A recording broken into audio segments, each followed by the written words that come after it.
Ministerios Ebenecer presenta La Biblia, palabra infalible.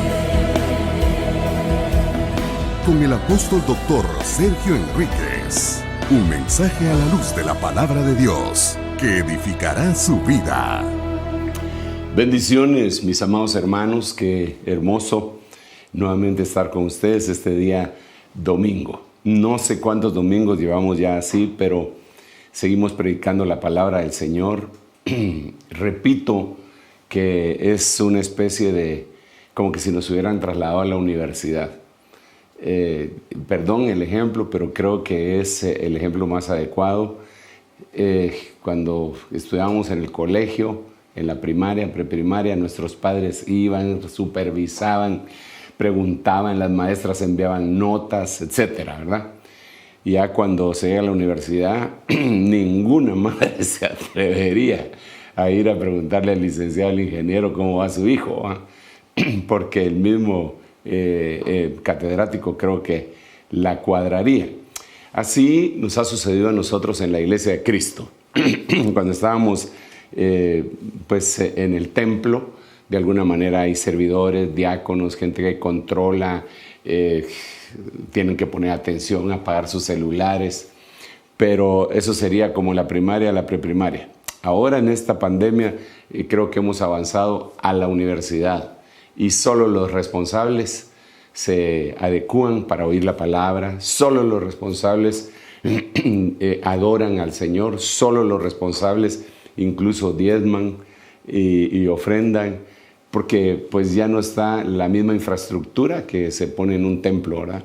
Entonces ya queda la responsabilidad universitaria, por decirle así, ya solo para los que se van a graduar, entiéndase, solo para los que van a ser levantados y no están distraídos, porque recuérdese que la palabra lo que dice es velad. Velad es estar atentos, ¿verdad? Así que, bueno, bienvenido este domingo.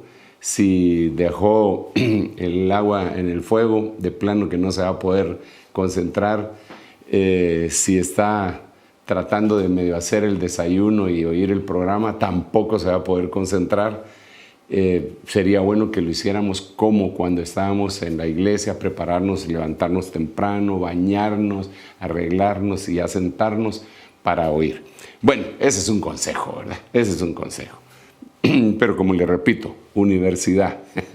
Yo imagino que muchos así lo han estado haciendo. Yo lo vi, por ejemplo, en la Santa Cena. Las fotos que me enviaron me dejaron asombradísimo. Hermanos de traje participando en la Santa Cena. En algún momento se las voy a enseñar, pero yo las estoy guardando. Fue una bendición cómo prepararon la mesa. Eso quiere decir que se prepararon para la administración de Santa Cena, así como se preparan para la ofrenda, para los diezmos, así como se preparan para recibir la palabra. Qué lindo, ¿verdad? Qué lindo. Bueno, ok. ¿Por qué empiezo con esto? Porque yo quisiera que conversáramos un poquitito más acerca del perfil de la iglesia. Nosotros hemos estado enseñando, aprendiendo. Las 7 iglesias de Apocalipsis contienen una riqueza extraordinaria, ¿verdad? Sobre todo cuando el Espíritu Santo nos hace el favor, la misericordia y la bondad de abrirnos nuestros ojos para que veamos las cosas que no habíamos podido ver en algún momento. Me llama mucho la atención que a las 7 iglesias, hay algunas versiones como la Biblia de las Américas que no lo ponen así, pero hay otras versiones como la Biblia del año 60, la 1909, las Biblias Reina Valera, que sí traducen yo conozco tus obras 7 veces. La primera, se las voy a leer, está en el capítulo 2, verso 2, 2, 9. Vamos a ver, Apocalipsis 2, 2 le hablan a Éfeso, conozco tus obras. Después a Esmirna en el 2, 9, conozco tus obras. Luego a Pérgamo en el 2, 13, conozco tus obras. Luego en el 2, 19, nuevamente conozco tus obras. Luego en el 3, 1 a Sardis le dicen, conozco tus obras. Luego en el 3, 8 le dicen a Filadelfia, conozco tus obras. Y por último, en el 3:15 a Filadelfia, conozco tus obras. A Tiatira también se lo dicen aquí en el 2:13, ¿verdad? A las 7 iglesias el Señor les repite, conozco tus obras, conozco tus obras, conozco tus obras, conozco tus obras. Dice, conozco tus obras, conozco tus obras, conozco tus obras, conozco tus obras, conozco tus obras, conozco tus obras, conozco tus obras. Esto quiere decir que, como que conoce nuestras obras, ¿verdad? Esto quiere decir que a Dios sí le interesan las obras que nosotros podamos hacer. Claro que aquí, en estos versículos que le mencioné, son versículos en donde se mencionan más o menos cuáles son estas obras. Pero, digamos, en el Antiguo Testamento, cuando está la iglesia fotografiada, pero encriptada, escondida, ahí podemos encontrar bastantes cosas que la iglesia debería de hacer. Hay muchas figuras hermosas en el Antiguo Testamento que vienen a complementar al Nuevo cuando se refiere a la iglesia. Recuérdense que en el Antiguo Testamento jamás de los jamases se habló claramente de la iglesia. Por eso los profetas que profetizaban de esta gracia se preguntaban para quién estaban profetizando. Y dice que inquirieron y diligentemente indagaron que no era para ellos, que no era para Israel, sino que era para nosotros, que ellos estaban administrando esta gracia tremenda. Entonces, sin lugar a dudas, no estaba tan claro, pero sí estaba encriptado. Uno de los ejemplos sería Proverbios 31, en el versículo 10. Usted sabe que Proverbios 31 empieza desde el 10 y termina el 31 hablando de la mujer virtuosa. Y es un poema de amor que empieza como un acróstico, ¿verdad? En el verso 10 empieza Aleph y después continúan todas las letras hasta llegar a la Tau en el verso 31. Cada versículo empieza con una letra. Aleph, Bet, Aleph, Gimel, Zayin, todas las letras del alefato hebreo encabezan cada versículo. Esto es bien importante porque ahí podemos reconocer algunas cosas que están encriptadas. Sin embargo, yo quisiera hablarle hoy de algo que lo podemos ver ahí. ¿Cuáles son las obras esas que el Señor en Apocalipsis dice 7 veces, conozco tus obras 7 veces, ¿verdad? Entonces, el tema que yo quisiera abordar con ustedes en esta oportunidad, le he puesto como título precisamente Conozco tus obras. Como un subtítulo para irme dirigiendo ya al tema en cuestión, le puse el fruto de las manos de la amada. Entonces, quiero antes de entrar de lleno, hacerle alguna observación acá que la escribí para que no se me pasara. Existen 2 palabras hebreas para describir lo que nosotros conocemos como mano. Dan la idea de complementarse. Una es la palabra yad y la otra es la palabra kaf. En Proverbios capítulo 31 podemos ver cómo se complementan y qué significan más específicamente. Ok, entonces ahora conversemos un poco antes de entrar de lleno en los versículos conducentes. Una de las palabras que le acabo de mencionar significa la palma de la mano. Esto aquí. La otra palabra significa toda la mano, incluyendo los dedos. Como que una complementa a la otra, ¿verdad? Y eso es bien interesante, porque nosotros hemos aprendido que la Biblia nos menciona que el poder de Dios está escondido en la mano de Dios. Nosotros hemos visto en el libro de Pedro, en la epístola de Pedro, en la primera, donde dice, humillaos bajo la poderosa mano del Señor para cuando fuere tiempo, Él os exalte.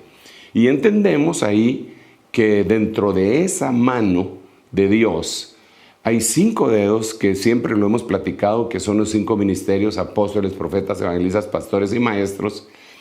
Pero al ver Yad y Kaf, nos damos cuenta que los 5 ministerios, mire pues, los 5 ministerios sin la iglesia, los 5 ministerios no tienen función.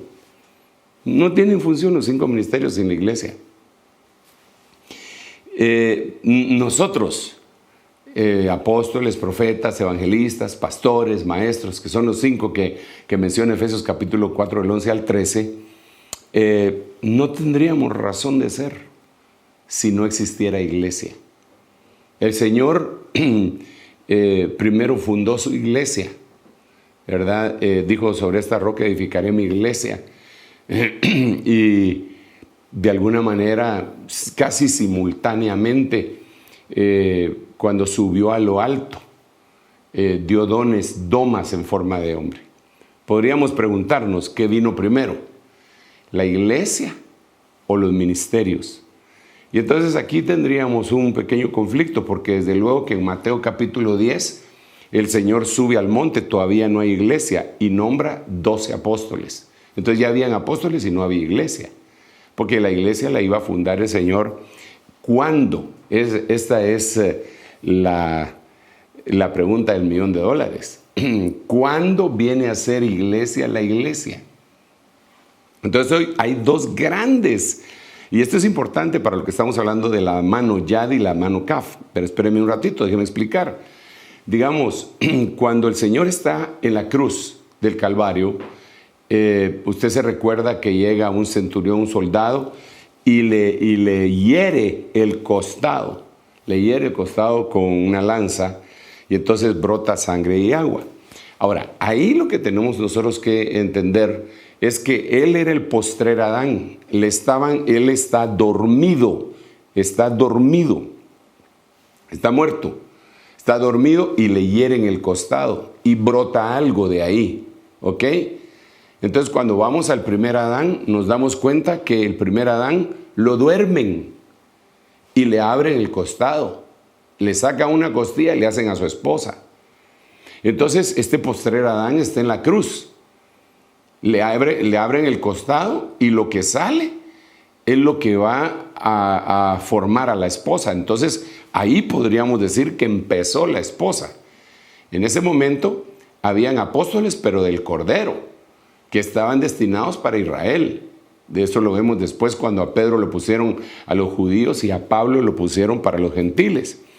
Pero la iglesia no vino a dar completamente a estrenar sus pulmones, sino hasta el día de Pentecostés, cuando el Espíritu Santo desciende sobre los 120.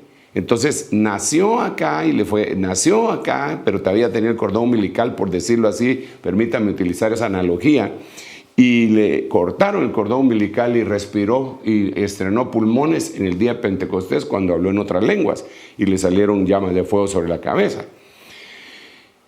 Pero en ese momento Jesús, mire, obviamente cuando murió pues no había ascendido, ¿verdad? Tuvo que descender primero hasta las partes más bajas del infierno, según Efesios 4 y según 1 Pedro 3 y 4 también. Entonces, pero ahí ya le habían sacado a la iglesia, pero todavía no estaba full. Por eso le dije la palabra simultáneo, casi simultáneo. Cuando el Señor sube, dice la Biblia en Efesios 4 que cuando subió a lo alto, subió más arriba de todos los cielos. O sea, todos los cielos, más arriba todavía. No me quiero detener ahí, porque es apasionante eso. ¿Qué hay más allá de todos los cielos, verdad? Y entonces cuando hizo eso, derramó su vestidura, dio dones a los hombres. Así como Elías, cuando se fue, derramó su manto. Jesús, cuando se fue, dejó caer su manto. ¿Cuál era el manto del Señor? 5 ministerios. ¿Para qué iba a servir? Para cubrir. ¿Para qué servía el manto? Pues para cubrir. No servía para tenerlo en una vitrina, exhibirlo como el manto de Turín o cosas así. No, el manto es una representación espiritual de lo que iba a venir a cubrir. Entonces, pero como usted se da cuenta, entonces hay una casi simultánea acción. Número 1, está ahí el pueblo del Señor, la novia, la amada, la preciosa, la hermana, la escogida de la que le dieron a luz, la iglesia, usted. Vaya. Y después está también los dedos. Entonces son cosas simultáneas. Luego el apóstol Pablo siempre habla de cómo trabajan en unidad esos dos, la iglesia y los apóstoles. Mire pues, y los 5 ministerios, no solo los apóstoles. Mire, Sin iglesia, ¿para qué 5 ministerios? No tiene sentido. Si no hay iglesia, ¿para qué hay 5 ministerios? No tiene sentido. Y si no hay 5 ministerios, la iglesia, ¿quién la va a sustentar? Yo sé que algunos me dirían, pues el Espíritu Santo. Sí, pero Dios dejó ver que existía un sinergismo. ¿Y dónde dice eso? Lo dice la Biblia cuando Pablo dice, nosotros somos colaboradores de Dios, labradores, pero ustedes son labranza. Nosotros somos los labradores colaborando con el Señor, pero ustedes son labranza. Ustedes son el edificio, nosotros somos los edificadores. Entonces estamos íntimamente ligados. Perdón, pero no nos podemos separar. Ministros de la iglesia no se pueden separar, están íntimamente ligados. Entonces, cuando vemos en el libro de Proverbios 31 estas dos clases de mano, la mano yad y la mano kaf, nos damos cuenta que es el complemento que tiene entre los 5 ministerios y la iglesia gloriosa.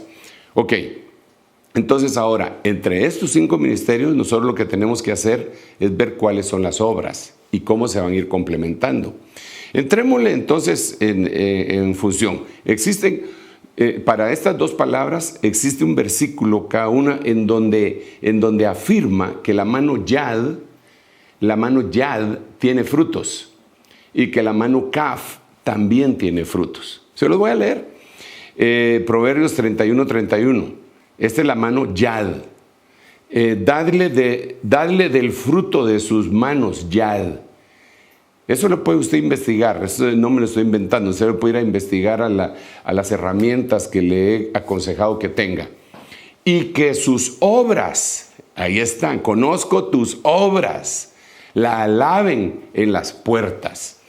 Entonces, las obras son importantes y vamos a ver cuáles son las obras que hace la mano yad y cuáles son las obras que hace la mano kaf y cómo se complementan una con la otra. Miremos la otra mano, Proverbios 31:16. Evalúa un campo y lo compra, y del fruto de sus manos kaf planta una viña. ¡Wow!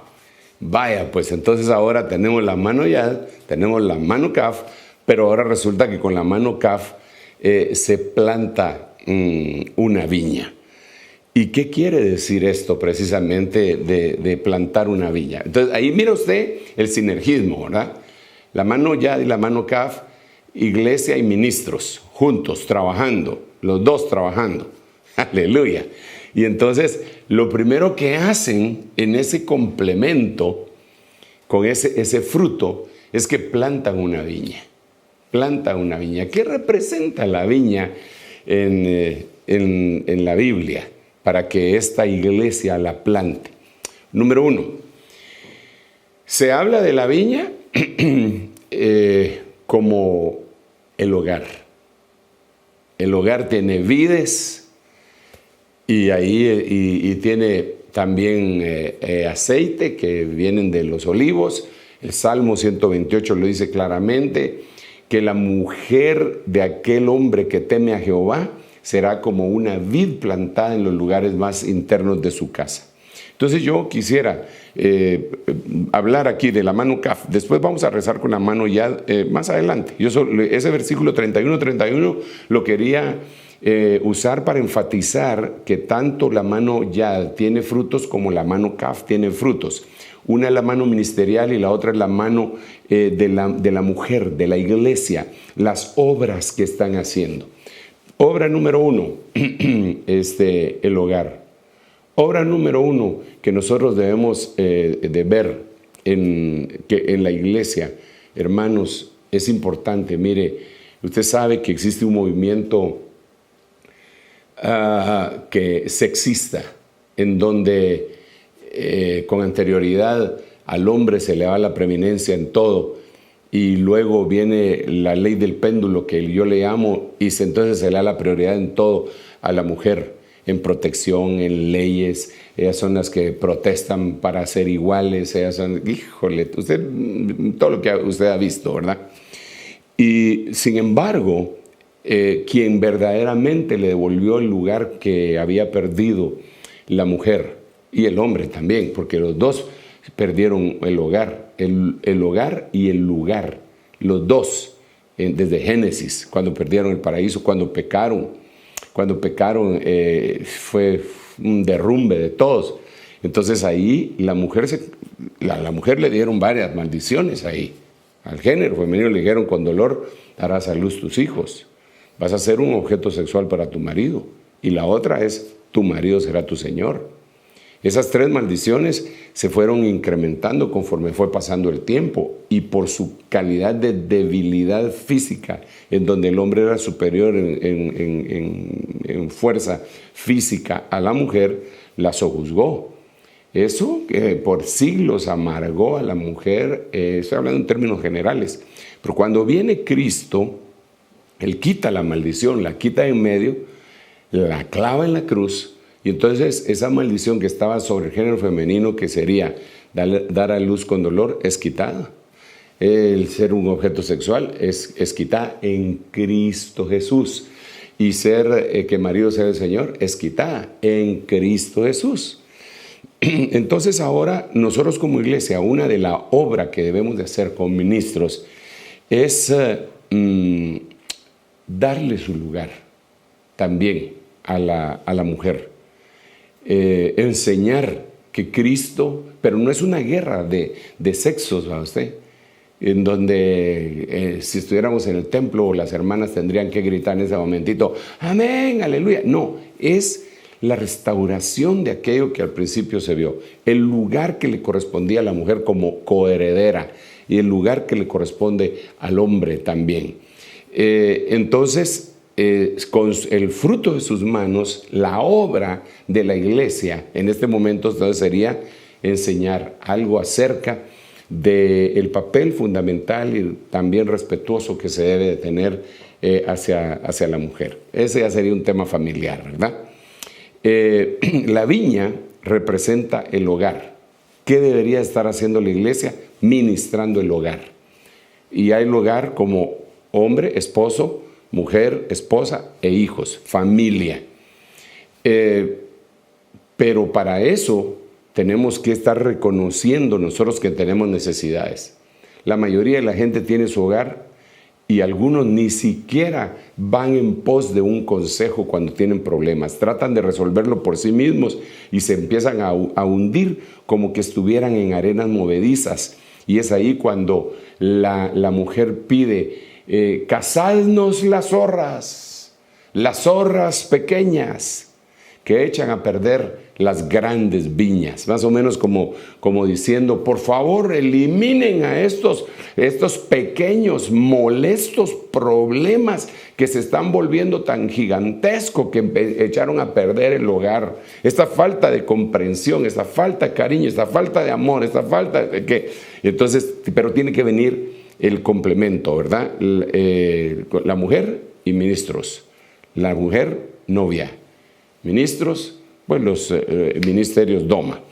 Entonces, plantar una viña, le voy a leer un versículo que significa acá, en Amós 9:14.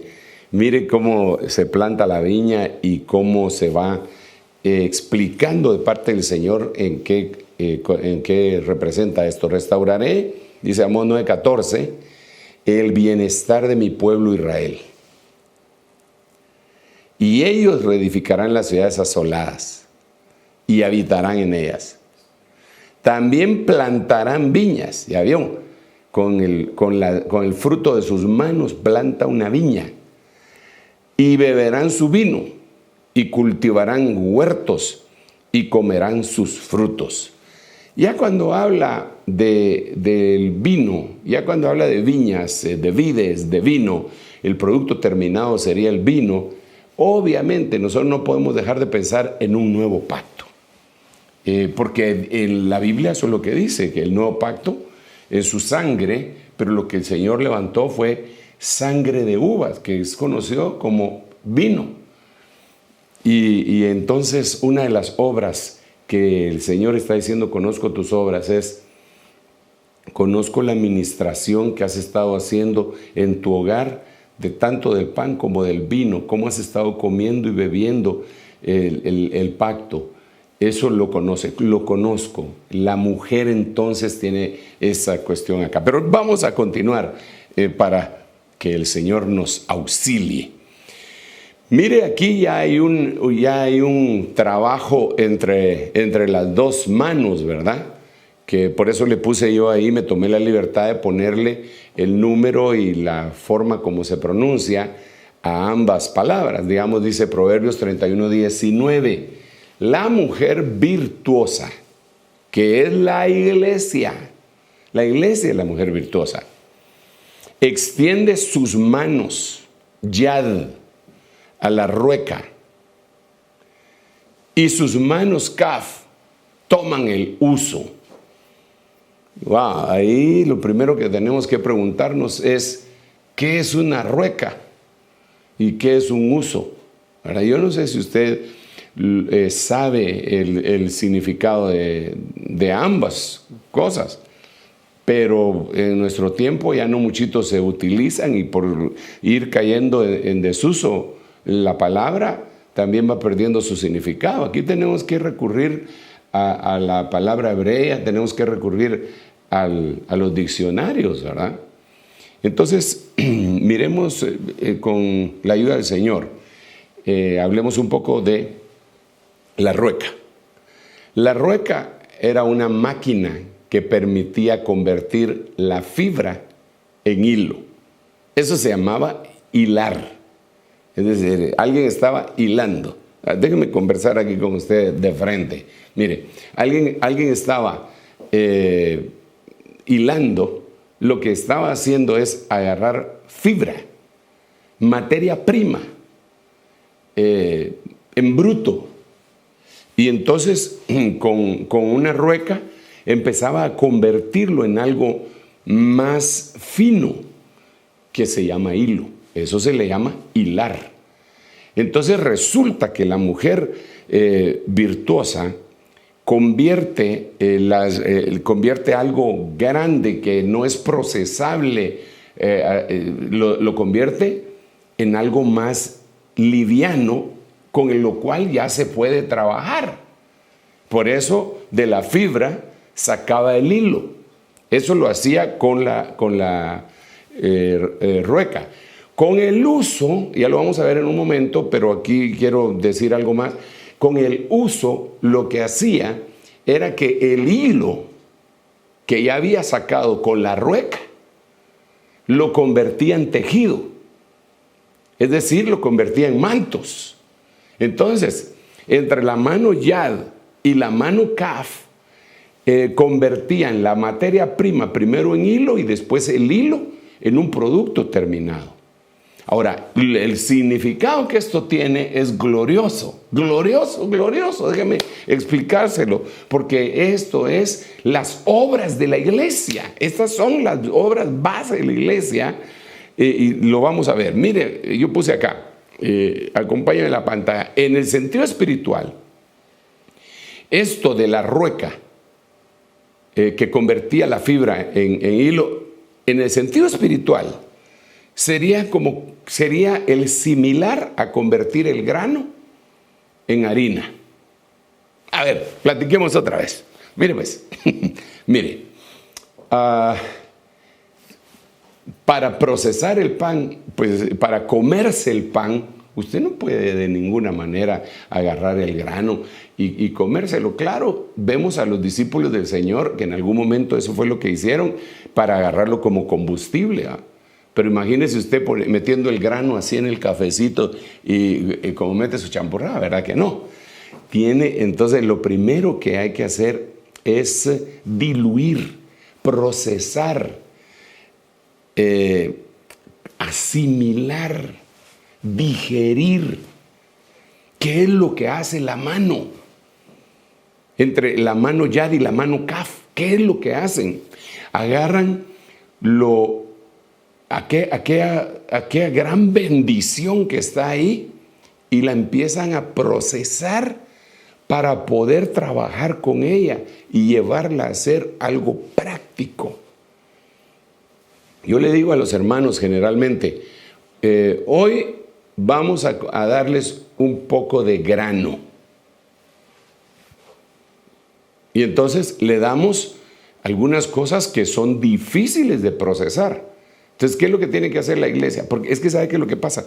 Que mucha gente cristiana se conforman con que les den de comer el pan. Que aquí tengo mi panito está rico, ¿verdad? Sí, pero ¿y qué tal si le enseñamos a hacer el pan? Estoy hablando en el sentido espiritual. ¿Qué tal si le enseñamos a procesar el pan? Entonces ahí es ese sinergismo entre la mano Yad y la mano Kad. Esa es una obra del Señor. Leer la palabra, procesarla sería la fibra, convertirla en hilo. Eso lo hace una de las dos manos. Y la otra, mire lo que hace. Aquí siempre en la pantalla. El uso, a su vez, era una máquina que permitía convertir el hilo en un tejido, ¿verdad? Entonces, la rueca hacía hilo. El uso hacía mantos.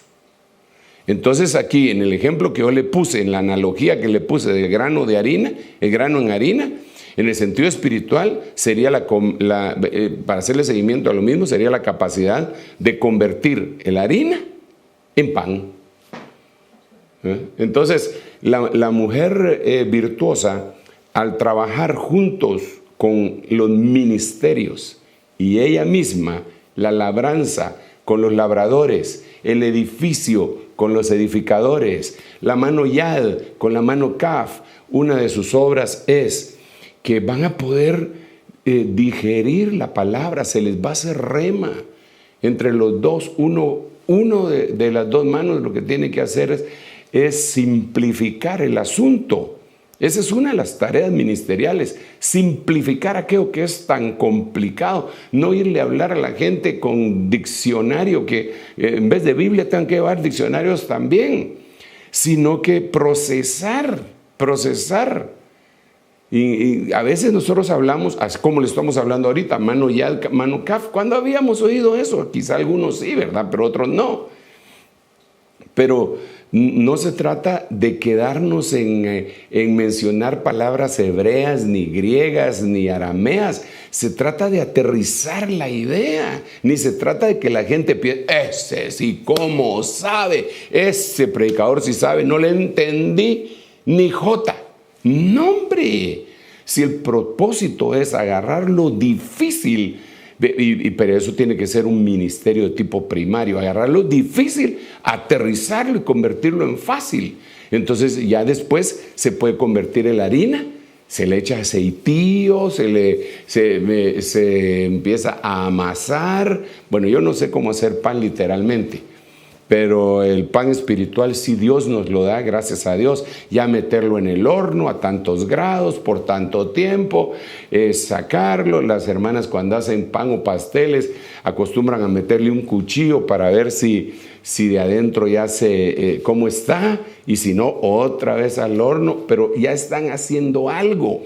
Yo creo con todo mi corazón que la iglesia del Señor Jesucristo, una de las cosas que debe de hacer, una de las obras, porque cuando nosotros hablamos de obras, la gente se circunscribe a otras cosas que en un momento vamos a ver, pero una de las obras buenísimas que podría hacer la iglesia es hacer su propio pan, pero no con su propia doctrina, sino que con el grano que fue procesado por los ministerios y le entregaron la harina. Y entonces es como cuando el profeta le dijo a la mujer, así dice el Señor, la harina no escaseará, ni el aceite tampoco, hasta el día que Jehová haga llover sobre la tierra. Entonces, ¿quién fue el que dijo lo de la harina? El ministro. ¿Y quién era la que tenía que hacer el pan? La mujer. Entonces es un complemento. Es muy triste que una iglesia solamente le tengan que estar dando maná machacado toda la vida. Maná machacado, maná machacado, maná machacado, porque cuando vengan los problemas, incluso problemas como este que estamos en esta pandemia, no saben cómo preparar su pan que te tienen que comer. no saben cómo hacerlo. Y Dios lo que quiere es que aprendamos. Sigamos entonces. Así que entre las dos herramientas, rueca y uso, en el sentido espiritual, con el ejemplo que yo he estado poniendo acá, se vienen a complementar para convertir el grano en pan, ya algo comestible, comible, que uno pueda deleitarse. Uy, Dios mío, me queda mucho que recorrer y le ruego a Dios que me dé la gracia, la sabiduría, el conocimiento para poderle seguir explicando. Miremos otro versículo. Proverbios, otra vez, mire pues, otra vez está trabajando en sinergismo. Proverbios 31:20. Mire lo que hace la mujer virtuosa, la iglesia. Extiende su mano al pobre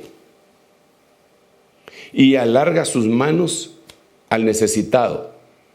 Pero aquí sería, extiende su mano kaf. Esa es la palabra 3709. Al pobre y alarga sus manos yad. 3027 al necesitado. Aquí cuando hablamos de necesitado es menesteroso. Mire qué obra más linda esta. Qué hermosísima. Expliquemos. Mire, para explicar en esto yo quisiera hablar de tres cosas en la primera parte del versículo. Número 1, extender. Número 2, la mano, ¿verdad? La kaf. Y número 3, al pobre. Esa sería la mitad. Serían tres temas. Extender, mano, pobre. Esa sería la mitad del versículo que vamos a conversar en este momento. La segunda sería, más adelantito lo vamos a ver. Pero entrémosle a esta. Mire pues. Extender. Yo hasta lo puse con una letra distinta para que podamos diferenciar, ¿verdad? Hay tres cosas que habla en esta palabra extender. ¿Y quién eres? Le dijo, está hablando aquí de Booz, ¿verdad? Y entonces ella respondió, soy Ruth, tu sierva. Aleluya. Extender. La mano, kaf, extiende pues tu manto sobre tu sierva, por cuanto eres pariente cercano. ¡Wow! ¡Qué cosa más linda! ¿Quién está trabajando ahí? La mano kaf. Ya casi la estoy asociando en este momento con la mano ministerial. La mano kaf es la que está haciendo las cosas ahí, extendiendo su mano. Ya vamos a ver lo del pobre, pero primero extender. Porque, hermano, para poder extenderle el manto, tenía que extender la mano. Nosotros vemos cómo se extendía la mano, aunque esos versículos no los vamos a leer acá.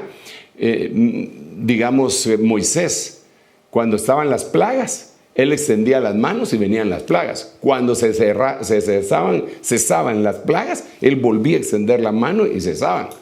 Era en un extender de mano kaf en donde sucedía esto. Ahora, esta mujer está en un examen.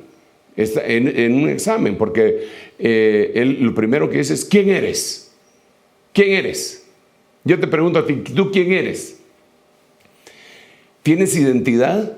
¿Realmente sabes quién eres? ¿Sabes si eres novia? ¿Sabes si eres ministro? ¿Sabes si eres invitado? ¿Sabes si eres... Bueno, ¿quién eres? Esa es una pregunta de identidad. ¿Quién eres? Entonces ella sí contesta, yo soy Ruth, tu sierva. Aleluya. Y ya sé quién eres tú. Miren la interacción que hay entonces entre iglesia y CAF, entre Yad y CAF, entre ministros e iglesia, entre edificadores y edificio, entre labranza y labradores. Qué tremendo. Soy Ruth, tu sierva. Extiende pues tu manto, cúbreme, por cuanto eres pariente cercano. Ay, ay, ay, qué cosa más linda esta. Cúbreme, soy tu sierva, cúbreme, por cuanto eres pariente cercano. Paremos otra vez, mire, es que aquí va a estar difícil avanzar, pero es que me emociona tanto. Mire pues, ¿qué significaba extiende tu manto? ¿Qué significaba extiende tu manto. Francamente, ¿qué era lo que significaba? Lo que significaba era redímeme, cásate conmigo, cásate conmigo. Eso es lo que significaba. Ahora mire, estamos hablando en un lenguaje espiritual, que el hombre natural, dice la misma Biblia en el Nuevo Testamento, no lo puede entender porque las cosas espirituales espiritualmente se deben entender, dice la Biblia. Entonces, ¿qué lo que está diciendo es, si no me cubres, no me puedo casar? Entonces el sinergismo entre la mano, Kaf y Yad, el sinergismo entre la iglesia y los ministerios es que si no se cubren, si los hermanos, si la iglesia no se cubre por los 5 ministerios, discúlpeme, no se va a casar. No se va a casar. Podría ser que fuera invitada, podría ser que, pero novia, no, porque el símbolo sobre la novia era que le extendieran el manto, que le extendieran la mano. ¿Y por qué dice al pobre?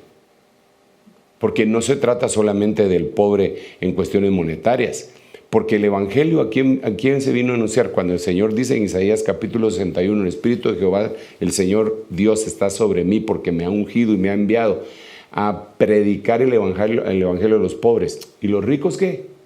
Ahí no está hablando de dinero, ahí no está hablando de dinero, jamás de los jamases. Por eso dice que a los pobres envió saciados y a los ricos envió vacíos. No es una discriminación de índole económica, no. Ahí está hablando de aquella persona que siempre se siente deudora delante de Dios. Es una persona que se siente como pobre delante de Dios. El que nunca le debe nada a Dios es rico, como el de la iglesia de Filadelfia. Tú dices, yo soy rico, mucho me he enriquecido, de nada tengo necesidad. Ese es un rico, el que cree que no tiene necesidad de nada, sin saber que es pobre, cuitado, necio, miserable, desnudo, ciego, en vez de necio.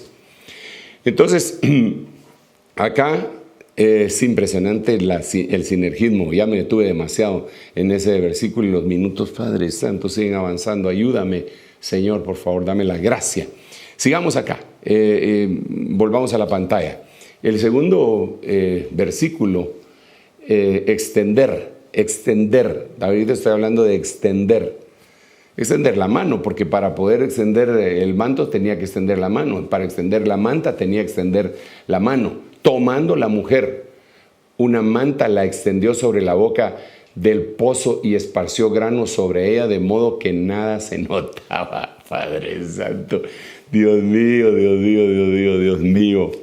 No sé si usted se recuerda de lo que pasó. ¿Sabe qué? Aunque me queda poco tiempo, leámoslo rápidamente el contexto. Segundo libro de Samuel, capítulo 17, dijimos, ¿verdad? Segundo libro de Samuel, capítulo 17.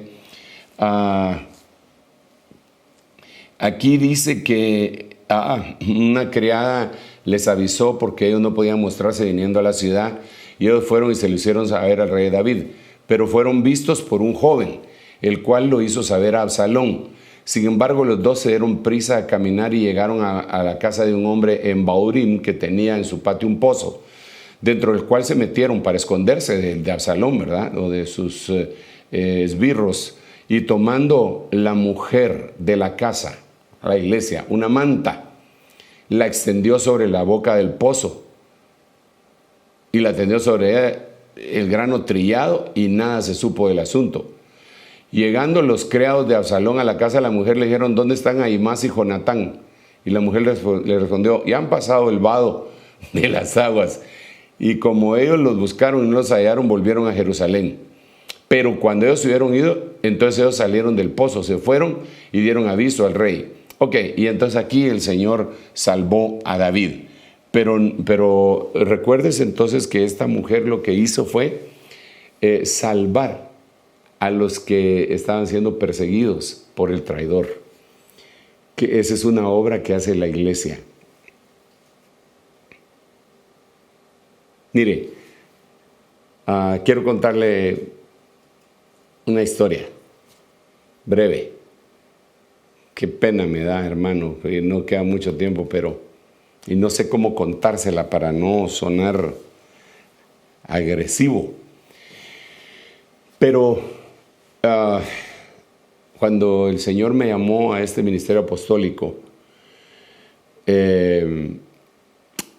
ya habían hermanos que habían recibido el rema de Dios que yo les iba a cubrir y que estaban muy necesitados, y como apóstol les iba a cubrir. Entonces habían reconocido todo y ya estaban así conmigo, y había un gran problema en la misión en donde yo estaba.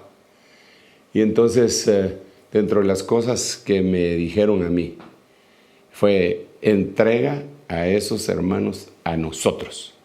Y el Señor me habló en el libro de Isaías y me dijo: no entregues a los perseguidos en manos de sus perseguidores. Y entonces yo fui perseguido también.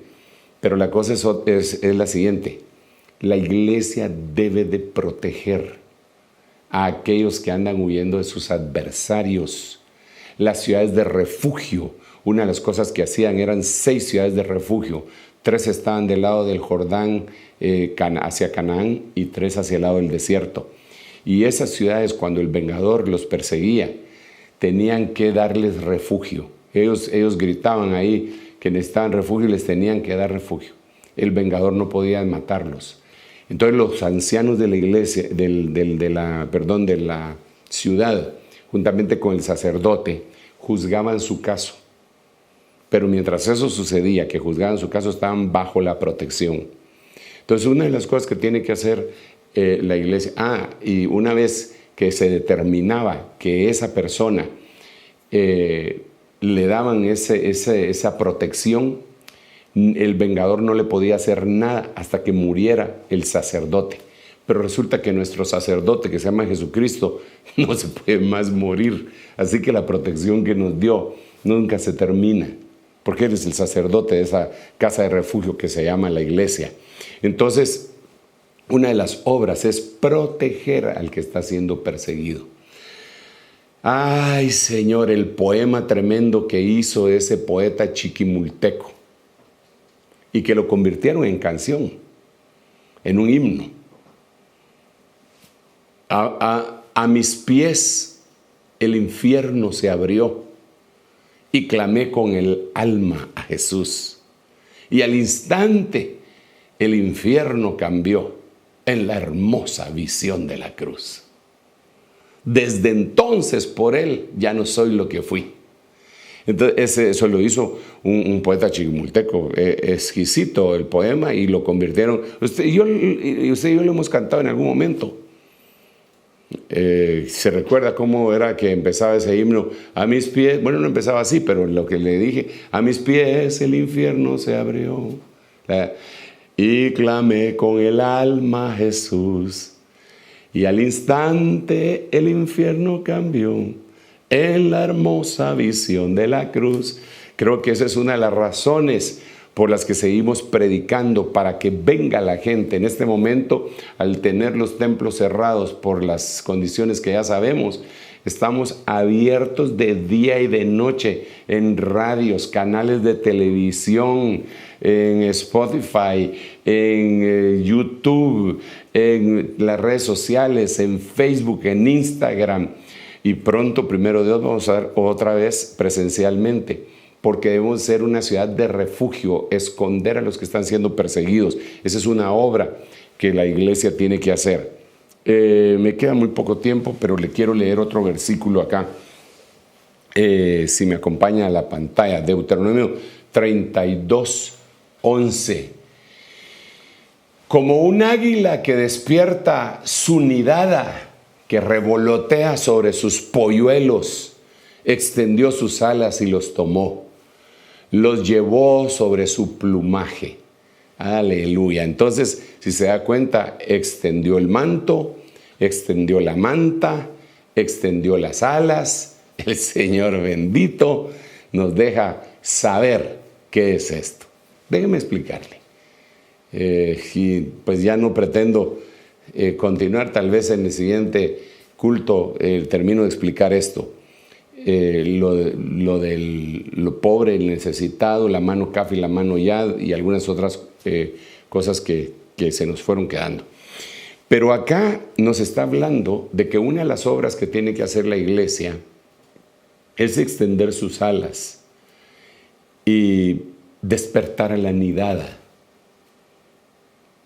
No permitir que la nidada, que los aguiluchos se queden comiendo siempre y nosotros llevándoles lo que nosotros cazamos para que ellos se alimenten, sino despertarlos y enseñarles cómo volar, cómo cazar.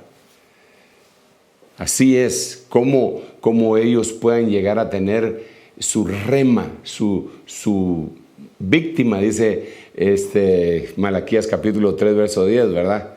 Y cuando dice haya alimento en mi casa, dice haya víctima. Entonces les tenemos que enseñar a la iglesia a que ellos vuelen también, a que ellos consigan su rema, a que se les haga rema la palabra de Dios, para que no sea una congregación de religiosos, sino de gente con experiencias pasas y con experiencias manzanas, para que puedan ser sustentados con las experiencias pasadas y con las experiencias nuevas. Así que, conozco tus obras, iglesia, conozco tus obras. El Señor conoce lo que estamos haciendo. No te desanimes, no desmayes. Las cosas que estás haciendo, si sientes que no están fructificando, tú sigue haciendo lo que te mandaron a hacer. Eso es lo que dice la Biblia. El sembrador salió a sembrar. Pero yo no miro al sembrador que tiraba la semilla y se quedaba viendo en qué tiempo iba a salir. No, el sembrador salió a sembrar. Y mientras sembraba, parte de la semilla cayó junto al camino. Bueno, pues otras cayeron en diferentes terrenos. Unas dieron fruto al 30-60%, las cayeron en buen terreno. Pero esa ya no era tarea del sembrador. La tarea del sembrador es sembrar. Esa es la tarea. Trabaja. Por la mañana siembra tu semilla y por la tarde no dejes descansar tu mano, porque no sabes qué es lo mejor. Si lo primero, lo segundo, y además tampoco sabes cuál es el mal que Jehová traerá sobre la tierra. Entonces el sembrar es una buena forma de prevenir, precaución. Hermanos, tenemos que enseñarle a la iglesia, esa sería una de las obras. Hay muchas más obras. Y claro, aquí expliqué solamente la primera de las 3 palabras que le dije que teníamos que abordar: extender, mano y pobre. Entonces tenemos que hablar acerca de los pobres en el nombre del Señor Jesús en el próximo servicio, primero Dios, que lo hacemos, ¿verdad? Que Dios me lo bendiga. Quiero hacer una oración por usted, y si hay gente que está aceptando a Cristo en este momento, Dios es el que hace uso de las ondas radiales, televisivas y de lo cibernético. Y Dios sabe a dónde llega el mensaje. Nosotros somos los sembradores, pero Él es el que da el crecimiento. Padre, en el nombre de Jesús, te ruego que toques los corazones de aquellos que no te conocen, para que se conviertan a ti, papito lindo, que se conviertan a ti, que nazcan de nuevo, que sus nombres sean escritos en el libro de la vida, que no sufran los daños de no estar escritos ahí, Señor, que no sufran esos daños, que no sufran los daños de aquellos que dejaron su nombre fuera de ese libro.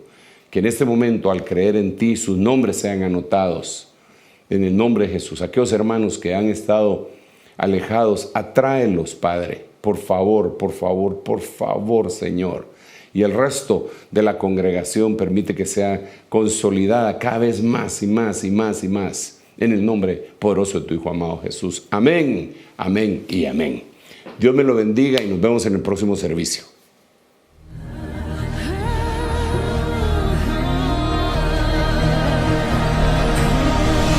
Mas a vosotros los que teméis, mi nombre nacerá, el sol de justicia y en sus alas. Ministerios Ebenecer presentó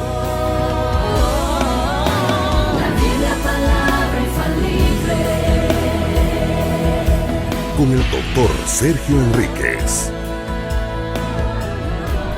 Esperamos que este mensaje haya sido de bendición para su vida. Visítenos en www.ebenecer.org.gt.